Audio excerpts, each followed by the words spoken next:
നാട്ടിൽ വെച്ച് എനിക്ക് ബേക്കിങ്ങിൻ്റെ ABCD അറിയില്ലായിരുന്നു. ഇവിടെ ഓസ്ട്രിയ വന്നതിന് ശേഷം ഈ ഐറ്റം എങ്ങനെയെങ്കിലും ഒന്ന് പഠിച്ചെടുക്കണം എന്ന് എനിക്ക് തോന്നി. കുറേ ട്രൈ ചെയ്ത് പെർഫെക്റ്റ് എന്നൊന്നും പറയാൻ പറ്റില്ലെങ്കിലും അത്യാവശ്യം നന്നായി ബേക്ക് ചെയ്യുന്ന ഒരു അവസ്ഥ എത്തി. അപ്പോൾ ഞാൻ ഉണ്ടാക്കുന്നതിൽ എൻ്റെ ഫാമിലിക്കും ഫ്രണ്ട്സിനും ഒക്കെ ഇഷ്ടമുള്ള ഒരു റെസിപ്പിയാണ് ഈ ഗോതമ്പ് പൊടിയും പഴവും കൊണ്ടുള്ള കേക്ക്. ഇത് സൂപ്പർ സോഫ്റ്റ് കേക്കാണ്. അപ്പോൾ ഈ കേക്ക് ഉണ്ടാക്കാനായിട്ട് ഞാനിവിടെ 9 ഇഞ്ചിൻ്റെ ഒരു കേക്ക് ടിൻ ഓയിൽ ബ്രഷ് ചെയ്ത് വെക്കുകയാണ്. ഇനി നമുക്ക് ഇതിലേക്ക് വേണ്ടിയിട്ടുള്ള ഡ്രൈ ഇൻഗ്രീഡിയൻസ് മിക്സ് തയ്യാറാക്കാം. അപ്പോൾ അതിനായിട്ട് ഞാൻ ഇവിടെ 1.5 കപ്പ് ഗോതമ്പ് പൊടിയാണ് എടുത്തിട്ടുള്ളത്. അത് ഞാനിവിടെ ഒരു അരിപ്പയിലേക്ക് ഇട്ട് കൊടുക്കുന്നുണ്ട്. ഇത് നല്ലപോലെ 2-3 തവണ അരിക്കുകയാണെന്നുണ്ടെങ്കിൽ നമ്മുടെ കേക്ക് നല്ല സോഫ്റ്റായിട്ട് കിട്ടും. ഇനി നമുക്ക് ഇതിലേക്ക് 1.5 ടീസ്പൂൺ ബേക്കിംഗ് പൗഡർ ചേർത്ത് കൊടുക്കാം. അടുത്തതായിട്ട് നമുക്കിതിലേക്ക് 1/2 ടീസ്പൂൺ ബേക്കിംഗ് സോഡ ചേർത്ത് കൊടുക്കാം. കൂടാതെ ഒരു നുള്ളു ഉപ്പ് കൂടി ചേർത്ത് കൊടുക്കണം. ഇനി നമുക്കിത് 1-2 തവണ ഒന്ന് അരിച്ചെടുക്കാം. അപ്പോൾ 1-2 തവണ അരിക്കുന്നത് കേക്കിൻ്റെ സോഫ്റ്റ്നെസ് കൂട്ടാൻ ഒരുപാട് സഹായിക്കും. അപ്പോൾ ഇതിൻ്റെ ഇടയ്ക്ക് എൻ്റെ മോൻ എന്നെ ഹെൽപ്പ് ചെയ്യാൻ വന്നേക്കുന്നതാണ്. കാരണം ബേക്ക് ചെയ്യുമ്പോൾ പൊതുവേ ഞാൻ അവനെ കൂടി കൂട്ടാറുണ്ട്. കുട്ടികൾക്ക് അതൊരു രസമല്ലേ. അപ്പോൾ നമ്മുടെ ഡ്രൈ ഇൻഗ്രീഡിയൻറ്റ് മിക്സ് ഇവിടെ റെഡി ആയിട്ടുണ്ട്. ഇനി നമുക്ക് ഇതിലേക്ക് ആവശ്യമായിട്ടുള്ള പഴം ശരിയാക്കാം. അപ്പോൾ ഞാൻ ഇതുപോലെ 4 പഴമാണ് എടുത്തിട്ടുള്ളത്. ഇപ്പോൾ കേക്കിലേക്ക് നല്ല പഴുത്ത പഴം എടുക്കുന്നതാണ് കേക്ക് ഉണ്ടാക്കാനായിട്ട് എപ്പോഴും നല്ലത്. അതാണ് കേക്കിന് കൂടുതൽ ടേസ്റ്റ് തരുന്നത്. അപ്പോൾ നിങ്ങൾക്ക് ഏത് പഴം വേണമെങ്കിലും ഉപയോഗിക്കാം. അപ്പോൾ ഈ 4 പഴവും തൊലി കളഞ്ഞ് ഞാനിത് ഒരു ഫോർക്ക് ഉപയോഗിച്ച് നന്നായിട്ട് ഉടച്ചെടുക്കുന്നുണ്ട്. ഇപ്പോൾ മിക്സിയിലിട്ട് അടിച്ചെടുക്കേണ്ട ആവശ്യമില്ല. ഇത് നമുക്ക് ഫോർക്ക് ഉപയോഗിച്ച് ഇതുപോലെ ഒന്ന് ഉടച്ചെടുത്താൽ മതിയാകും. കാരണം ഒരു കുഴഞ്ഞ ഒരു പരുവമാണ് നമുക്ക് ഈ കേക്ക് ഉണ്ടാക്കാനായിട്ട് ആവശ്യമായിട്ടുള്ളത്. ഇനി നമുക്ക് ഇതിലേക്കുള്ള വെറ്റ് ഇൻഗ്രീഡിയൻസ് റെഡിയാക്കി എടുക്കാം. അപ്പോൾ അതിനായിട്ട് ഞാനിവിടെ 2 വലിയ മുട്ടയാണ് എടുത്തിട്ടുള്ളത്. അപ്പോൾ നമുക്ക് മുട്ട പൊട്ടിച്ച് ഒരു ബൗളിലേക്ക് ഒഴിച്ചു കൊടുക്കാം. അപ്പോൾ ഇതേ സമയം നിങ്ങൾ ഓവനിലാണ് കേക്ക് ഉണ്ടാക്കുന്നതെങ്കിൽ ഓവൻ ഒരു 180 ഡിഗ്രി സെൽഷ്യസിൽ ഒരു 10 മിനിറ്റ് പ്രീ ഹീറ്റ് ചെയ്യാനായിട്ട് ഇടാം. ഇനി ഇതിലേക്ക് നമുക്ക് ചേർത്ത് കൊടുക്കാനുള്ളത് പഞ്ചസാരയാണ്. ഞാനിവിടെ ഒരു 3/4 കപ്പ് ബ്രൗൺ ഷുഗറാണ് എടുത്തിട്ടുള്ളത്. നിങ്ങൾക്ക് വൈറ്റ് ഷുഗർ വേണമെങ്കിലും ചേർക്കാവുന്നതാണ്. അടുത്തതായിട്ട് ഇതിലേക്ക് ഒരു നുള്ള് സിന്നമൺ പൊടി ചേർത്ത് കൊടുക്കാം. അപ്പോൾ ഇത്രയും ചേർത്തിട്ട് ഇത് നല്ല പോലെ ഒന്ന് ബീറ്റ് ചെയ്തെടുക്കണം. അപ്പോൾ ബീറ്റ് ചെയ്യാനായിട്ട് നിങ്ങൾക്ക് ബീറ്ററോ അല്ലെങ്കിൽ വിസ്കോ ഫോർക്കോ എന്ന് വേണമെങ്കിലും യൂസ് ചെയ്യാവുന്നതാണ്. ഇപ്പോൾ മുട്ടയും പഞ്ചസാരയും നന്നായിട്ട് ബീറ്റായിട്ട് വന്നിട്ടുണ്ട്. പഞ്ചസാരയൊക്കെ നല്ല പോലെ അലിഞ്ഞിട്ടുണ്ട്. അപ്പോൾ അടുത്തതായിട്ട് ഈ കേക്കിലേക്ക് ഒരു ഫ്ലേവറിനായിട്ട് 1 ടീസ്പൂൺ വാനില എസൻസ് ചേർത്ത് കൊടുക്കാം. ഇനി ഇതിലേക്ക് ഒരു 1/2 കപ്പ് വെജിറ്റബിൾ ഓയിൽ കൂടി ചേർത്ത് കൊടുക്കാം. അപ്പോൾ ഞാനിവിടെ സൺഫ്ലവർ ഓയിലാണ് എടുത്തിട്ടുള്ളത്.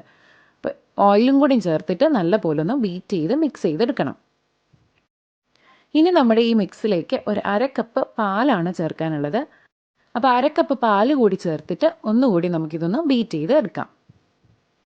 ഇപ്പോൾ നമ്മുടെ വെറ്റ് ഇൻഗ്രീഡിയൻസ് എല്ലാം ഇവിടെ റെഡി ആയിട്ടുണ്ട്. ഇനി നമ്മൾ അരിച്ച് വെച്ചിട്ടുള്ള ഗോതമ്പ് പൊടിയുടെ മിക്സ് ഇതിലേക്ക് ചേർത്ത് കൊടുക്കാം. അപ്പോൾ ഞാനൊരു 3 തവണയായിട്ട് ചേർത്തിട്ട് ഫോൾഡ് ചെയ്തെടുക്കുകയാണ്. അപ്പോൾ ഒരുപാട് ഓവർ മിക്സ് ചെയ്യാതിരിക്കാൻ പ്രത്യേകം ശ്രദ്ധിക്കണം. ഓവർ മിക്സ് ആയി കഴിഞ്ഞാൽ കേക്ക് ഭയങ്കര ഹാർഡായി പോകും. അപ്പോൾ നിങ്ങൾക്കിത് 2-3 തവണയായിട്ട് ഈ വെറ്റ് ഇൻഗ്രീഡിയൻസിലേക്ക് ഈ പൊടി ചേർത്ത് കൊടുത്ത് ഇതുപോലെ ഫോൾഡ് ചെയ്തെടുക്കാവുന്നതാണ്.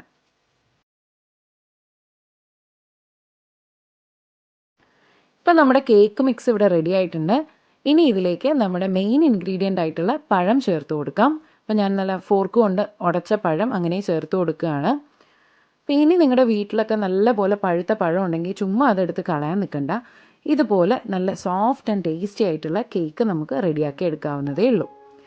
കുട്ടികൾക്കും വലിയ ആൾക്കാർക്കും ഒക്കെ ഇഷ്ടപ്പെടുന്ന ഒരു കേക്കാണിത്. ഇനി നമ്മുടെ ഈ കേക്ക് ബാറ്ററിലേക്ക് അടുത്തതായിട്ട് ചേർത്ത് കൊടുക്കാനുള്ളത് ഒരു 1/2 കപ്പ് ബദാം പൊടിയാണ്. അപ്പോൾ ഇത് ഓപ്ഷണലാണ് കേട്ടോ. ബദാം പൊടിയോ അല്ലെങ്കിൽ മറ്റേതെങ്കിലും നട്ട്സിൻ്റെ പൊടി നിങ്ങൾക്ക് ചേർക്കാവുന്നതാണ്. ഇനി നട്ട്സിൻ്റെ പൊടി ഇല്ലയെന്നുണ്ടെങ്കിൽ ഈ ഒരു സ്റ്റെപ്പ് നിങ്ങൾക്ക് സ്കിപ്പ് ചെയ്യാവുന്നതാണ്. അപ്പോൾ നട്ട്സ് പൊടിയും കൂടെയും ചേർത്ത് നന്നായിട്ടൊന്ന് ഫോൾഡ് ചെയ്തെടുത്താൽ നമ്മുടെ കേക്ക് ബാറ്റർ ഇവിടെ റെഡി ആയിട്ടുണ്ട്. ഇനി നമുക്ക് ഈ ബാറ്റർ നമ്മുടെ കേക്ക് ടിന്നിലേക്ക് ഒഴിച്ചു കൊടുക്കാം. അങ്ങനെ നമ്മുടെ സ്വാദിഷ്ടമായ കേക്ക് ഇവിടെ ബേക്ക് ചെയ്യാനായിട്ട് റെഡി ആയിട്ടുണ്ട്. ഇനി നമുക്കിത് ഓവനിൽ വെച്ചിട്ട് ഒരു 180 ഡിഗ്രി സെൽഷ്യസിൽ 40 മുതൽ 50 മിനിറ്റ് വരെ ഒന്ന് ബേക്ക് ചെയ്തെടുക്കാം. അപ്പോൾ കേക്ക് ടിന്നിൽ ബാറ്റർ ഒഴിച്ചതിന് ശേഷം ഒന്ന് ടാപ്പ് ചെയ്യാൻ മറക്കരുത്. എക്സ്ട്രാ വരുന്ന എയർ ബബിൾസ് ഒക്കെ ഒന്ന് പോകാൻ വേണ്ടിയിട്ടാണ് ഇങ്ങനെ ചെയ്യുന്നത്. ഇനി നമുക്കിത് ഡയറക്റ്റ് ഓവനിൽ വെച്ച് ബേക്ക് ചെയ്തെടുക്കാം. അങ്ങനെ 45 മിനിറ്റ് കഴിഞ്ഞപ്പോൾ സ്വാദിഷ്ടമായി നമ്മുടെ ബനാന കേക്ക് ഇവിടെ റെഡി ആയിട്ടുണ്ട്. എനിക്ക് പറഞ്ഞ പോലെ 45 മിനിറ്റാണ് എടുത്തിട്ടുള്ളത്. ഒരു സ്ക്വീവർ ഉപയോഗിച്ച് ഇതുപോലെ ഒന്ന് ചെക്ക് ചെയ്ത് നോക്കുമ്പോൾ ക്ലീനായി കിട്ടുവാണെന്നുണ്ടെങ്കിൽ നമ്മുടെ കേക്ക് പെർഫെക്റ്റായി ബേക്ക് ആയിട്ടുണ്ടെന്നാണ് അർത്ഥം. അപ്പോൾ ഓരോരുത്തർ ഉപയോഗിക്കുന്ന ഓവൻ അനുസരിച്ച് ബേക്ക് ചെയ്യാൻ എടുക്കുന്ന സമയത്തിന് വ്യത്യാസം ഉണ്ടാവാം. അതുകൊണ്ട് ഇടയ്ക്ക് നിങ്ങളുടെ കേക്ക് വെന്തോ എന്ന് നോക്കാനായിട്ട് മറക്കരുത്. ഇപ്പോൾ കേക്ക് കംപ്ലീറ്റ് ആയിട്ട് തണുത്തതിന് ശേഷം നിങ്ങൾക്കിത് കേക്കിൽ നിന്ന് പുറത്തെടുക്കാം. കണ്ടല്ലോ എന്ത് സോഫ്റ്റാണ് ഈ കേക്കെന്ന്. ഇപ്പോൾ പഴം ഇഷ്ടമല്ലാത്ത കുട്ടികൾക്കും ഓവറായിട്ട് പഴുത്ത പഴം കഴിക്കാത്ത ആൾക്കാർക്കും ഒക്കെ ഇഷ്ടപ്പെടുന്ന ഒരു കേക്കാണിത്. എന്തായാലും ട്രൈ ചെയ്ത് നോക്കാൻ മടിക്കരുത്. നമുക്ക് ഈ കേക്ക് ഒന്ന് മുറിച്ച് നോക്കാം. സൂപ്പർ ഹെൽത്തി ആയിട്ടുള്ളൊരു കേക്കാണിത്.